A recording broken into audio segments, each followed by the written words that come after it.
അമൃത് Veni hair elixir presents daily news സായാഹ്ന വാർത്തകൾ powered by Pulimoottil silks KSFE. എന്താ ഒരു മൂഡ് ഓഫ്? ഇപ്പൊ മുടി വല്ലാതെ കൊഴിയുന്നുണ്ട്, അതാ തോന്നുന്നു. ഈസ്ട്രജന്റെയും വൈറ്റമിൻ ഡിയുടെയും കുറവാണ് മിക്ക സ്ത്രീകളുടെയും മുടി കൊഴിച്ചിലിന്റെ പ്രധാന കാരണം. അമൃത് Veni hair elixir for women സ്ത്രീകളുടെ മുടിയുടെ വളർച്ചയ്ക്കും ശക്തിക്കും അത്യാവശ്യമായ herbal ഈസ്ട്രജനാലും vitamin ഡിയാലും സമ്പുഷ്ടമാക്കിയതാണ് Amrit Veni hair elixir for women. നമസ്കാരം, ഞാൻ ഷാജി പത്മനാഭൻ. ഡെയിലി ന്യൂസിന്റെ സായാഹ്ന വാർത്തകളിലേക്ക് സ്വാഗതം. ഇന്ന് ജൂൺ 22 ശനിയാഴ്ച. മലപ്പുറത്ത് +1 കുറവുള്ളത് 2954 സീറ്റുകൾ മാത്രമാണെന്ന് വിദ്യാഭ്യാസ മന്ത്രി വി ശിവൻകുട്ടി. അൺഎയ്ഡഡ് ഒഴികെ 11,083 സീറ്റുകൾ ജില്ലയിൽ ഒഴിവുണ്ടെന്നും ഇനി 2 അലോട്ട്മെന്റ് കൂടിയുണ്ടെന്നും മന്ത്രി പറഞ്ഞു. +1 3 അലോട്ട്മെന്റുകളാണ് കഴിഞ്ഞത്. ജൂലൈ മാസം 2 ഇതിനായി അപേക്ഷ ക്ഷണിക്കുമെന്നും മന്ത്രി വ്യക്തമാക്കി. അതേസമയം ഈ വിഷയത്തിൽ രാഷ്ട്രീയ പ്രേരിതമായ സമരമാണ് നടക്കുന്നതെന്നും മന്ത്രി പറഞ്ഞു. ആദ്യ അലോട്ട്മെന്റ് കഴിയുമ്പോൾ തന്നെ സമരം തുടങ്ങി. കണക്ക് വെച്ച് സമരക്കാരോട് സംസാരിക്കാൻ തയ്യാറാണ്. സംഘർഷ സാഹചര്യത്തിലേക്ക് കാര്യങ്ങൾ കൊണ്ടുപോകരുതെന്നും മന്ത്രി വി ശിവൻകുട്ടി പറഞ്ഞു. TP ചന്ദ്രശേഖരൻ വധക്കേസിലെ കുറ്റവാളികൾക്ക് ശിക്ഷാ ഇളവ് നൽകിയേക്കുമെന്ന് സൂചന. TK രജീഷ്, മുഹമ്മദ് ഷാഫി, അണ്ണൻ സിജിത്ത് എന്നിവരെ ശിക്ഷാ ഇളവ് നൽകി വിട്ടയക്കാനാണ് സർക്കാർ തീരുമാനം. ശിക്ഷാ ഇളവിന് മുന്നോടിയായി പ്രതികളുടെ പോലീസ് റിപ്പോർട്ട് ആവശ്യപ്പെട്ടു കഴിഞ്ഞുവെന്നാണ് സൂചന. കണ്ണൂർ സെൻട്രൽ ജയിൽ സൂപ്രണ്ടാണ് പോലീസിന് കത്ത് നൽകിയത്. ശിക്ഷാ ഇളവില്ലാത്ത ജീവപര്യന്തം തടവിനെ ഹൈക്കോടതി പ്രതികളെ ശിക്ഷിച്ചിരുന്നു. പ്രതികളുടെ അപ്പീൽ തള്ളിയായിരുന്നു ശിക്ഷ വർദ്ധിപ്പിച്ചത്. ഇതിനിടയിലാണ് പ്രതികളെ വിട്ടയക്കാനുള്ള നീക്കം.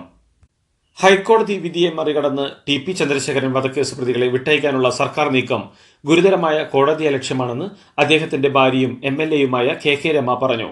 പ്രതികളെ വിട്ടയക്കാനുള്ള നീക്കത്തിനെതിരെ കോടതിയെ സമീപിക്കുമെന്നും KK രമ വ്യക്തമാക്കി.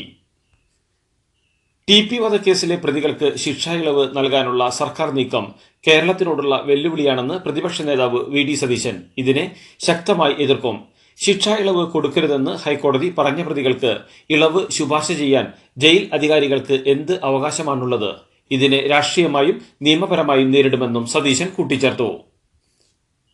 TP വധക്കേസ് പ്രതികൾക്ക് ശിക്ഷാ ഇളവ് നൽകാനുള്ള സർക്കാർ തീരുമാനം ജയിൽ മാനുവലിന് വിരുദ്ധമാണെന്ന് മുൻ ആഭ്യന്തരമന്ത്രി തിരുവഞ്ചൂർ രാധാകൃഷ്ണൻ. പരോൾ നൽകിയത് തന്നെ നിയമവിരുദ്ധമാണെന്ന് തിരുവഞ്ചൂർ പറഞ്ഞു.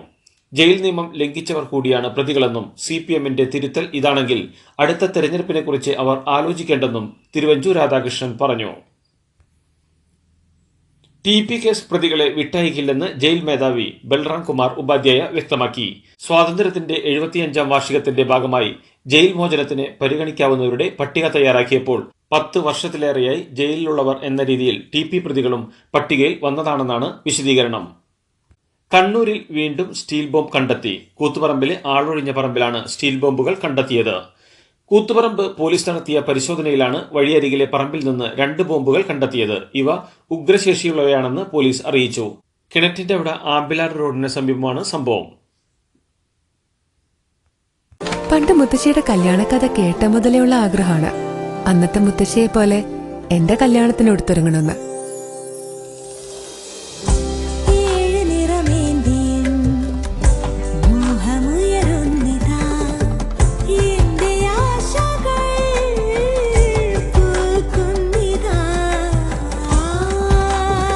ചില ബന്ധങ്ങൾ തുടർന്നുകൊണ്ടേയിരിക്കും. Celebrating 100 years of Pulimoottil silks. മന്ത്രി വീണ ജോർജിന്റെ ഭർത്താവ് ജോർജ് ജോസഫിനെതിരായ ആരോപണങ്ങൾ പിൻവലിച്ച് മുതിർന്ന നേതാവും CPM കൊടുമൺ പഞ്ചായത്ത് പ്രസിഡന്റുമായ KK ശ്രീധരൻ. വിവാദ റോഡിന്റെ അലൈൻമെന്റോ DPRO ഇതുവരെ കണ്ടിട്ട് പോലുമില്ലെന്ന് ശ്രീധരൻ പറഞ്ഞു. CPM സംഘടിപ്പിച്ച രാഷ്ട്രീയ വിശദീകരണ യോഗത്തിലായിരുന്നു നേതാവിന്റെ വിശദീകരണം. ദേശീയപാതയിൽ ഗതാഗത മന്ത്രിയുടെ നിർദ്ദേശപ്രകാരം നടപ്പിലാക്കിയ ഗതാഗത പരിഷ്കരണത്തിൽ വലഞ്ഞ് ജനമെന്ന് റിപ്പോർട്ടുകൾ. നെടുമ്പാശ്ശേരി അത്താണിയിലെ പരിഷ്കരണത്തിന് ശേഷം ഗതാഗതക്കുരുക്ക് കൂടിയെന്നാണ് റിപ്പോർട്ട്. മന്ത്രി നിർദ്ദേശിച്ച് 1 മാസം പിന്നിട്ടെങ്കിലും പലയിടങ്ങളിലും പരിഷ്കരണം നടപ്പിലാക്കാനും ഉദ്യോഗസ്ഥർ തയ്യാറായിട്ടില്ല. കഴിഞ്ഞ മാസം 24-നാണ് ചാലക്കുടി മുതൽ ആലുവ വരെയുള്ള ഗതാഗതക്കുരുക്ക് പരിഹരിക്കുന്നതിനുള്ള നിർദ്ദേശങ്ങൾ ഗണേഷ് കുമാർ നൽകിയത്. വർക്കല ക്ലിഫ് സംരക്ഷിച്ചുകൊണ്ടുള്ള ടൂറിസം പദ്ധതികളെ പ്രദേശത്ത് നടപ്പാക്കൂ എന്ന് കേന്ദ്ര സഹമന്ത്രി സുരേഷ് ഗോപി. ഇത് സംബന്ധിച്ച വിദഗ്ധ സമിതി റിപ്പോർട്ട് കേന്ദ്ര മന്ത്രാലയങ്ങൾക്ക് സമർപ്പിച്ച ശേഷമായിരിക്കും തുടർ നടപടികൾ. വർക്കലയിൽ അടുത്തിടെ ഇടിഞ്ഞ കുന്നുകൾ സന്ദർശിച്ച ശേഷമായിരുന്നു പ്രതികരണം. ടൂറിസം മന്ത്രി മുഹമ്മദ് റിയാസും വർക്കലയിൽ എത്തുമെന്ന് അറിയിച്ചിരുന്നെങ്കിലും പിന്നീട് അസൗകര്യം പറഞ്ഞ് പിന്മാറിയെന്നും റിയാസുമായി വിഷയം ചർച്ച ചെയ്യുമെന്നും സുരേഷ് ഗോപി അറിയിച്ചു. കാഞ്ഞങ്ങാട് KSRTC ഡിപ്പോയിൽ യൂണിയൻ നേതാവിന്റെ ഇരിപ്പു സമരം. ബ്രീത്ത് അനലൈസറുമായി സഹകരിക്കില്ലെന്ന് പറഞ്ഞതിനെ ഡ്യൂട്ടി നിഷേധിച്ചതിനെ തുടർന്നാണ് പ്രതിഷേധം. കാഞ്ഞങ്ങാട് ഡിപ്പോയിലെ ഡ്രൈവറും INTUC നേതൃത്വത്തിലുള്ള ട്രാൻസ്പോർട്ട് വർക്കേഴ്സ് യൂണിയൻ ജില്ലാ സെക്രട്ടറിയുമായ വിനോദ് തോമസാണ് പ്രതിഷേധിച്ചത്. ശമ്പളം നൽകാത്തതിനാലാണ് ബ്രീത്ത് അനലൈസറുമായി സഹകരിക്കാത്തതെന്നും തന്റെ രക്തസാമ്പിൾ പരിശോധിച്ചിട്ടേ എന്നുമാണ് വിനോദ് തോമസ് പ്രതികരിക്കുന്നത്. വയനാട് ഉപതെരഞ്ഞെടുപ്പിൽ ഖുശ്ബുവിനെ BJP സ്ഥാനാർത്ഥിയാക്കണമെന്ന് തമിഴ്നാട്ടിലെ സാമൂഹിക മാധ്യമങ്ങളിൽ ആവശ്യം. K. അണ്ണാമലയടക്കം നേതാക്കൾ പിന്തുടരുന്ന ചില BJP അനുകൂല ഹാൻഡുകളിൽ ആണ് പ്രചാരണം തുടങ്ങിയിട്ടുള്ളത്. മലയാളവും തമിഴും സംസാരിക്കാൻ കഴിയുന്ന ഖുശ്ബു വയനാട്ടിൽ ശക്തിയായ സ്ഥാനാർത്ഥിയാകുമെന്നും പ്രിയങ്കയ്ക്ക് ഒത്ത എതിരാളിയാകുമെന്നാണ് BJP അനുകൂല അക്കൗണ്ടുകളിൽ വരുന്ന പോസ്റ്റുകൾ. ആന്റിബയോട്ടിക്കുകൾ നിർദ്ദേശിക്കുന്നതിന് ലാബ് പരിശോധന നിർബന്ധമാക്കി ദേശീയ മെഡിക്കൽ കമ്മീഷൻ. ലാബ് പരിശോധനയ്ക്ക് ശേഷം മാത്രം ആന്റിബയോട്ടിക്കുകൾ എഴുതിയാൽ മതിയെന്നാണ് ദേശീയ മെഡിക്കൽ കമ്മീഷൻ ഡോക്ടർമാരോട് നിർദ്ദേശിച്ചത്. യുക്തിപരമല്ലാത്ത ഉപയോഗം മൂലം ഔഷധങ്ങൾക്ക് ഗുണം ലഭിക്കാത്ത സ്ഥിതി ഒഴിവാക്കാനാണിത്. കഫ പരിശോധന, അണുബാധ കണ്ടെത്തുന്നതിനുള്ള കൾച്ചർ ടെസ്റ്റുകൾ എന്നിവയാണ് വേണ്ടത്. പാല തൊടുപുഴ റോഡിൽ ടൂറിസ്റ്റ് ബസ് മറിഞ്ഞ് 18 പേർക്ക് പരിക്കേറ്റു. ബാംഗ്ലൂരിൽ നിന്ന് തിരുവല്ലയിലേക്ക് വരികയായിരുന്ന ബസ്സാണ് അപകടത്തിൽപ്പെട്ടത്. പരിക്കേറ്റവരിൽ ഡ്രൈവറടക്കം 3 പേരുടെ നില ഗുരുതരമാണ്. പരിക്കേറ്റവരെ ആശുപത്രിയിലേക്ക് മാറ്റി. കണ്ണഞ്ചിപ്പിക്കുന്ന നക്ഷത്രത്തിളക്കവുമായി KSFEയുടെ ഗാലക്സി ചിട്ടികൾ വരവായി. 100% സുരക്ഷിതത്വവും മെഗാ ബമ്പർ നറുക്കെടുപ്പിലൂടെ ഭാഗ്യം കടാക്ഷിക്കുന്നവർക്ക് ബെൻസ് കാറും ലഭിക്കുന്നു. ഒപ്പം 17 ഇന്നോവ കാറുകളും 170 ഐഫോണുകളും. ഗാലക്സി ചിട്ടി, ഇനി ആഘോഷ ചിട്ടി. തമിഴ്നാട് കള്ളക്കുറിച്ചിയിലുണ്ടായ വ്യാജമദ്യ ദുരന്തത്തിൽ മരണം 55ആയി. ഇന്നലെ വൈകിട്ടും ഇന്ന് പുലർച്ചെയുമായി കള്ളക്കുറിച്ചി സർക്കാർ ആശുപത്രിയിൽ 2 പേർ കൂടി മരിച്ചിരുന്നു. ദുരന്തം നിസ്സാരമല്ലെന്നും അന്വേഷണ റിപ്പോർട്ടുകൾ പൂഴ്ത്തി സർക്കാരിന് രക്ഷപ്പെടാനാകില്ലെന്നും വ്യക്തമാക്കിയ മദ്രാസ് ഹൈക്കോടതി അടുത്ത ബുധനാഴ്ചയ്ക്കുള്ളിൽ വിശദമായ സത്യവാങ്മൂലം നൽകാൻ ഉത്തരവിട്ടിട്ടുണ്ട്. തമിഴ്നാട്ടിലെ കള്ളക്കുറിച്ചി വിഷമദ്യ ദുരന്തത്തിൽ മരിച്ചവർക്ക് തമിഴ്നാട് സർക്കാർ 10 ലക്ഷം രൂപ ധനസഹായം പ്രഖ്യാപിച്ചതിനെതിരെ വിമർശനമുന്നയിച്ച് നടി കസ്തൂരി. 10 ലക്ഷം ഏതെങ്കിലും കായിക താരത്തിനോ യുദ്ധത്തിൽ മരിച്ച ജവാനോ ശാസ്ത്രജ്ഞനോ കർഷകനോ ആണ് നൽകേണ്ടതെന്നും അല്ലാതെ തന്റെ കുടുംബത്തെ പോലും നോക്കാതെ വ്യാജമദ്യം കഴിച്ചവർക്കല്ല എന്നും നടി വ്യക്തമാക്കി. ജോലിയെടുക്കേണ്ട നിങ്ങൾ കുടിക്കൂ 10 ലക്ഷം നേടൂ എന്നതാണോ ദ്രാവിഡ മോഡൽ എന്നാണ് കസ്തൂരി ചോദിക്കുന്നത്. നീറ്റ് പരീക്ഷാ ക്രമക്കേടുമായി ബന്ധപ്പെട്ട് അന്വേഷണം ഊർജിതമാക്കി ബീഹാർ പോലീസ്. കേസിലെ മുഖ്യകണ്ണിയായ സഞ്ജീവ് മുഖിയയ്ക്കായി തെരച്ചിൽ തുടരുകയാണ്. ഇയാളുടെ മകൻ നിലവിൽ ബീഹാർ PSC ചോദ്യപേപ്പർ ചോർച്ചയുമായി ബന്ധപ്പെട്ട് ജയിലിലാണ്. സഞ്ജീവിന്റെ നേതൃത്വത്തിലുള്ള സംഘം നേരത്തെയും സമാനമായ തട്ടിപ്പ് നടത്തിയെന്നാണ് പോലീസ് വ്യക്തമാക്കുന്നത്. നീറ്റ് പരീക്ഷാ ക്രമക്കേടുമായി ബന്ധപ്പെട്ട് ഒരാൾ അറസ്റ്റിൽ. ജാർഖണ്ഡിൽ നിന്നാണ് പ്രതി അറസ്റ്റിലായത്. അതേസമയം കേസിലെ മുഖ്യപ്രതി സഞ്ജീവ് മുഖിയ നേപ്പാളിലേക്ക് കടന്നതായി പോലീസ് അറിയിച്ചു. ജാർഖണ്ഡിലെ ഹസാരിബാഗിൽ നിന്നാണ് ചോദ്യപേപ്പർ ചോർന്നതെന്നാണ് വിവരം.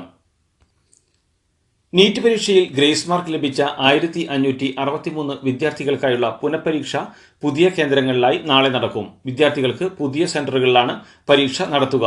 വിവാദമായ 7 സെന്ററുകളിൽ 6 എണ്ണത്തിലും മാറ്റം വരുത്തിയതായി NTA അറിയിച്ചു. 2 പേർ മാത്രം പരീക്ഷ എഴുതുന്ന ചണ്ഡീഗഡിലെ സെന്റർ മാത്രം നിലനിർത്തിയിട്ടുണ്ട്. ഹരിയാന, മേഘാലയ, ഛത്തീസ്ഗഡ്, ഗുജറാത്ത് സംസ്ഥാനങ്ങളിലാണ് മറ്റ് 6 സെന്ററുകൾ. കർഷക വായ്പകൾ എഴുതിത്തള്ളുമെന്ന് തെലങ്കാന സർക്കാർ. 2 ലക്ഷം വരെയുള്ള കർഷക വായ്പകൾ പൂർണ്ണമായും എഴുതിത്തള്ളുമെന്ന് മുഖ്യമന്ത്രി രേവന്ത് റെഡ്ഡി പ്രഖ്യാപിച്ചു. 2018 ഡിസംബർ 12 മുതൽ 2023 ഡിസംബർ 9 വരെയുള്ള വായ്പകളാണ് എഴുതിത്തള്ളുക. 40 ലക്ഷം കർഷകർക്ക് ഇതിന്റെ ഗുണം കിട്ടുമെന്ന് രേവന്ത് റെഡ്ഡി പറഞ്ഞു. സംസ്ഥാന വരുമാനം കൂട്ടാനുള്ള വഴികളെക്കുറിച്ച് പഠിക്കാൻ അമേരിക്കൻ കൺസൾട്ടിംഗ് ഏജൻസിക്ക് കരാർ നൽകി കർണാടക സർക്കാർ. വൻ ഫീസ് നൽകിയാണ് സർക്കാർ കൺസൾട്ടിംഗ് ഏജൻസിയെ വെച്ചത്. മസാച്യുസെറ്റ്സ് ആസ്ഥാനമായുള്ള ബോസ്റ്റൺ കൺസൾട്ടിംഗ് ഗ്രൂപ്പിനാണ് കരാർ നൽകിയിരിക്കുന്നത്. 6 മാസത്തെ പഠനത്തിന് BCGക്ക് കർണാടക സർക്കാർ നൽകുക 9.5 കോടി രൂപയാണ്. YSRCPയുടെ നിർമ്മാണത്തിലുള്ള ഗുണ്ടൂരിലെ കേന്ദ്ര കമ്മിറ്റി ഓഫീസ് ബുൾഡോസർ ഉപയോഗിച്ച് ഇടിച്ചു നിരത്തി. പുലർച്ചെ 5:30യോടെയാണ് CRDA സംഘം ഓഫീസിലെത്തിയത്. ചട്ടം ലംഘിച്ചാണ് കെട്ടിട നിർമ്മാണമെന്നും അനധികൃത നിർമ്മാണങ്ങൾക്കെതിരെ നടപടി തുടരുമെന്നും CRDA വ്യക്തമാക്കി. കെട്ടിട നിർമ്മാണവുമായി ബന്ധപ്പെട്ട കേസ് കോടതിയുടെ പരിഗണനയിൽ ഉള്ളപ്പോഴാണ് നടപടി. ഇസ്ലാം മതവിശ്വാസികൾക്ക് ഭൂരിപക്ഷമുള്ള മുൻ സോവിയറ്റ് രാജ്യമായ താജിക്കിസ്ഥാനിൽ ഹിജാബും കുട്ടികളുടെ ഇസ്ലാമിക ആഘോഷങ്ങളും നിരോധിച്ചു. പാർലമെന്റിന്റെ ഉപരിസഭയായ മജ്ലിസി മില്ലിയാണ് നേരത്തെ അധോസഭ അംഗീകരിച്ച നിയമ ഭേദഗതിക്ക് അംഗീകാരം നൽകിയത്. തുടർന്ന് താജിക് പ്രസിഡന്റ് ഇമോമാലി റഹ്മാൻ ഇതടക്കം 35 നിയമങ്ങൾ അംഗീകരിച്ച് ഉത്തരവ് പുറപ്പെടുവിച്ചതായി താജിക് മാധ്യമങ്ങൾ റിപ്പോർട്ട് ചെയ്തു. T20 ക്രിക്കറ്റ് ലോകകപ്പിലെ സൂപ്പർ 8-ൽ അമേരിക്കയ്ക്കെതിരെ വെസ്റ്റ് ഇൻഡീസിന് 9 വിക്കറ്റിന്റെ തകർപ്പൻ വിജയം. ആദ്യം ബാറ്റ് ചെയ്ത അമേരിക്ക 19.5 ഓവറിൽ 128 റൺസ് എടുത്ത് എല്ലാവരും പുറത്തായി. മറുപടി ബാറ്റിംഗിനിറങ്ങിയ വിൻഡീസ് 39 പന്തിൽ 82 റൺസ് എടുത്ത ഷായ് ഹോപ്പിന്റെ വെടിക്കെട്ട് പ്രകടനത്തോടെ 1 വിക്കറ്റ് മാത്രം നഷ്ടപ്പെടുത്തി 10.5 ഓവറിൽ ലക്ഷ്യത്തിലെത്തി. കോപ്പ അമേരിക്കയിൽ പെറുവും ചിലിയും തമ്മിലുള്ള മത്സരം ഗോൾ രഹിത സമനിലയിൽ പിരിഞ്ഞു. ഇതോടുകൂടി ഡെയിലി ന്യൂസിന്റെ ഇന്നത്തെ സായാഹ്ന വാർത്തകൾ സമാപിക്കുന്നു. ഡെയിലി ന്യൂസിന് വേണ്ടി വാർത്തകൾ വായിച്ചത് ഷാജി പത്മനാഭൻ. DailyNewsLive.in വാർത്തകൾ വിരൽ തുമ്പിൽ.